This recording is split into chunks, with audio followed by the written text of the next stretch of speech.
L'impero romano e i disastri è un podcast di Hopeful Italia che esplora come l'impero romano affrontò i disastri naturali tra il 29 a.C.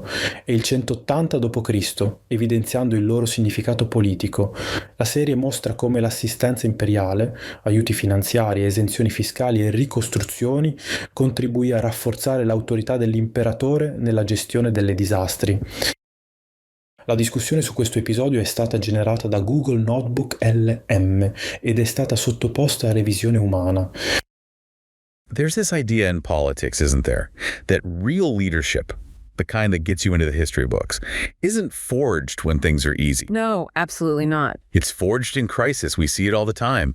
Leaders whose reputations just, soar or completely tank based on how they handle a disaster. And you might think that's a modern idea, but the Romans, well, they understood this political math perfectly. In fact, we have Emperor Caligula. Oh, this is great. Who actually complained that his prosperous reign was dooming him to oblivion.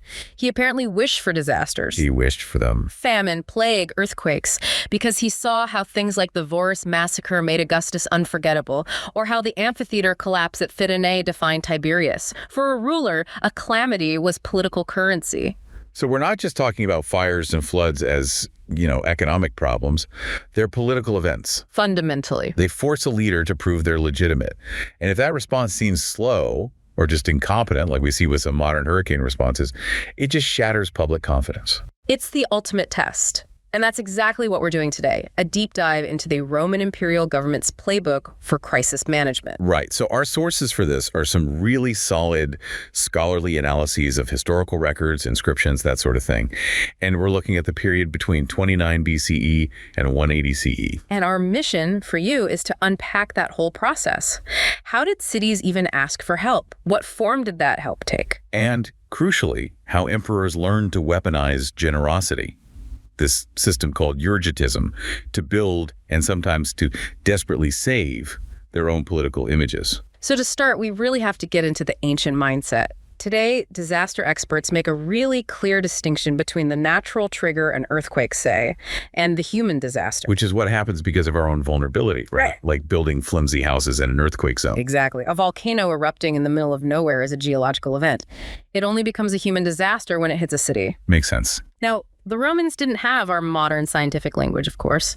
Their words for a disaster like clades or pestes, they really focused on the human suffering. But, and this is what's so fascinating, some ancient writers absolutely understood the idea of human vulnerability. They got that we contribute to the catastrophe. And there's a perfect example of this, isn't there? The city of Philadelphia in Asia Minor. Precisely. It was sitting right on the Anatolian plate, a huge tectonic boundary. It's a prime earthquake country. The geographer Strabo wrote that Philadelphia was, and I'm quoting here, full of earthquakes.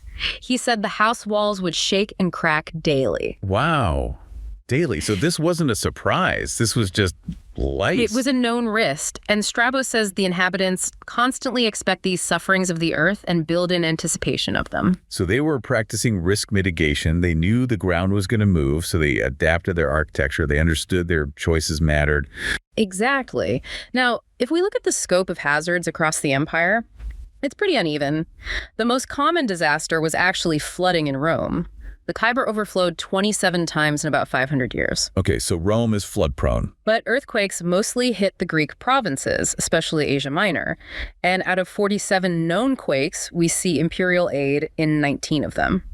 Volcanoes were, of course, very rare. We really only have Vesuvius in 79 CE during this period. And that geographic split, that reveals the first big inequality in the whole system, doesn't it? The aid distribution. It's the most critical point. If a fire broke out in Rome, the emperor was right there. He could see it from his palace window. The response was fast, it was personal, it was immediate. But if you're a city in Asia Minor and an earthquake hits, you are on your own, at least initially. Communication was slow. The bureaucracy was massive. Imperial aid wasn't for the immediate emergency phase. It was for the long, slow process of rebuilding, which came much, much later. So if the aid was so slow and the emperor wasn't just, automatically sending money, how did you even formalize the ask? And that brings us right to urgetism. This is the engine that drove the whole thing. Which means? What? Exactly. The term literally means private liberality for public benefit. Think of it as transactional generosity. A benefactor, a local rich guy, a king, or the emperor gives gifts. The eulogia. Right. And in exchange, the community gives him public honor. Statues, inscriptions with his name in huge letters, fancy titles. It's the ultimate political quid pro quo. You fund a new aqueduct, your name lives forever on it.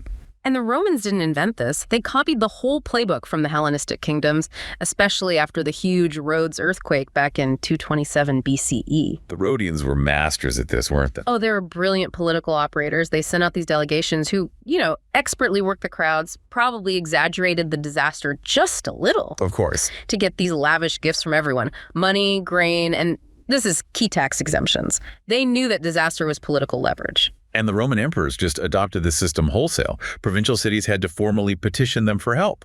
And this wasn't just writing a letter. It was a hugely expensive, elaborate diplomatic mission. You had to send a high-ranking embassy to Rome, which just reinforced the whole political hierarchy. So your success depended less on how bad the damage was and more on your status. Absolutely. It was all about access. Only the big, important cities, the ones that hosted the imperial cult or had really loyal, wealthy elites who could fund the trip, only they had a real shot at getting the emperor's attention. You had to prove your loyalty just to get in the door. Pretty much. Incredible. So, okay, your city manages to navigate this high-stakes political maze. What do you get? What were the main forms of aid? Two main types. First, and most obviously, monetary grants. Cold, hard cash. Well, sesterces. And these grants varied a lot. Sometimes they were proportional. So after the huge quake in 17 CE, Tiberius gave 10 million sesterces to Sardis. Hold on, let's put that in context. 10 million sesterces is a lot. It's a staggering amount of money. It was the entire wealth requirement for a Roman senator. So this wasn't just some pocket change.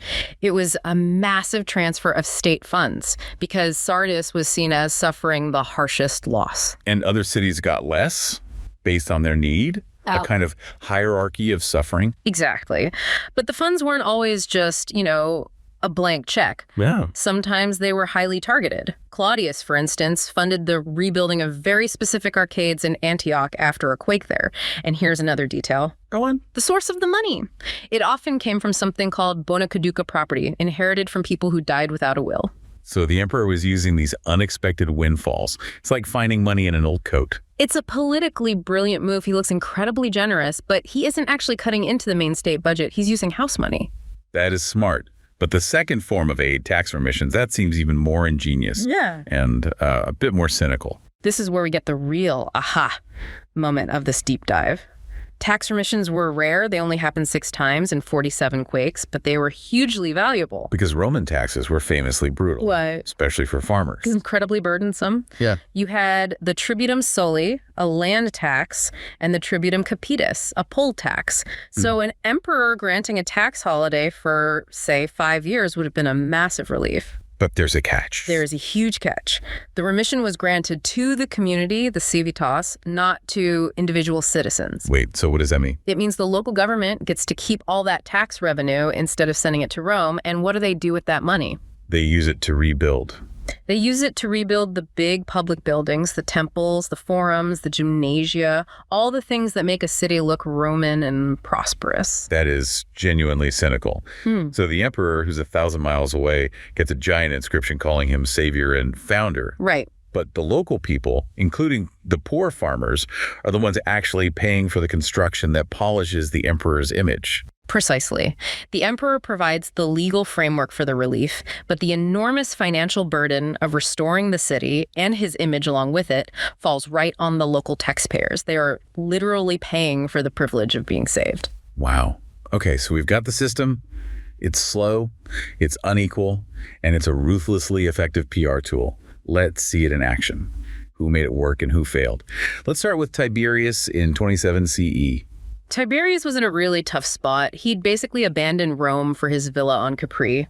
And there were all these rumors swirling, from experts in heavenly matters that he was never coming back. And then bam, 2 crises, one after the other. First, the disaster at Fidense. A man-made disaster. A cheaply built amphitheater just collapsed. It killed anywhere from 20 to 50,000 people. A horrific event. And Tiberius Was nowhere to be seen.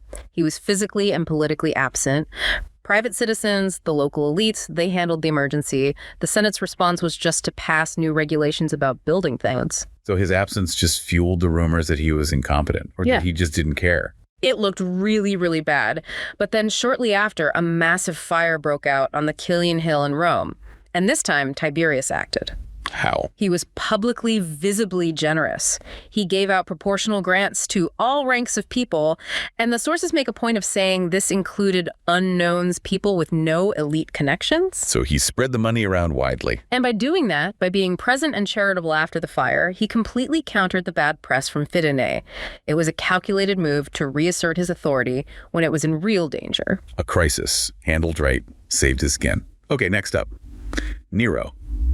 The Great Fire of 64 CE. Yeah. And for him, it's the total opposite story, right? Yeah. A successful response that completely failed to save his image. It's a classic case. He was already unpopular, and in the Roman mind, a disaster like this was a sign the gods were unhappy with the ruler. But his initial emergency response was actually really good. By all accounts, it was textbook. He wasn't absent. He opened his own gardens for the homeless. He shipped in emergency food from the port at Ostia, and he fixed the price of grain to stop starvation. He even brought in new building codes, didn't he? Sensible things like wider streets and fireproof stone. Absolutely. Genuinely popular, practical reforms to prevent it from happening again. And yet, none of it worked. Yeah. The rumor that he started the fire himself just wouldn't die. It spread everywhere. It became the truth, politically speaking. He tried everything. He did all the religious rites to appease the gods. He even put Ceres, the goddess of grain, on his coins to show he cared about the food supply. But when none of that worked, he needed a scapegoat. And this is where it all collapses into horror. He blamed the Christiani, the Christians, and he subjected them to these unbelievably cruel and public punishments. The goal wasn't just punishment, it was spectacle. Total spectacle. Covering them in animal skins to be torn apart by dogs, or tying them to posts and lighting them on fire to serve as torches for his gardens. But the political miscalculation was huge. Tacitus tells us the public actually reacted with pity for the victims. So his cruelty backfired. Completely. Yeah. It cemented his reputation as a monster and made sure his attempts to restore his image failed spectacularly. All right, finally, let's look at Titus. He comes to power in 79 CE, and he's got this terrible reputation. People feared he'd be a second Nero. And he's immediately hit with 3 crises back to back. Vesuvius erupts, then there's another huge fire in Rome, and then plague. A total trial by fire. And his response, especially to Vesuvius, is what completely remade his image. He was practical, he was focused, he appointed 2 respected ex-consuls to manage the recovery, which signaled fiscal responsibility, and he funded it using that same politically safe source. The bona caduca, the property from people without heirs. Exactly, no tax hypes. And the evidence we have, the inscriptions, they show his aid was very targeted, right? Very. It's so specific. The aid didn't go to the completely buried, lost cause cities like Pompeii or Herculaneum. It went to the surrounding viable towns that were damaged but could recover. So places like Naples and Sorrento. Right, and it was for rebuilding specific public structures. A temple here, a bathhouse there, even a public clock, an horologium. So it was practical aid that generated the most political bang for his buck in places that were going to survive anyway. That's it, exactly. And this focused, timely, and competent response is what transformed him from a feared tyrant into the delight and darling of the human race.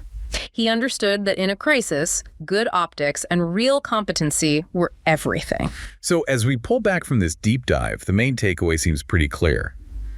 Roman disaster relief was almost never a spontaneous act of kindness, especially outside Rome. It was a formal, unequal system, a transaction where money and political image were completely intertwined. And the emperors, they weren't just acting out of benevolence. They had to respond, didn't they? They had to. A disaster was a massive political liability. It could be seen as a sign that gods were angry with you.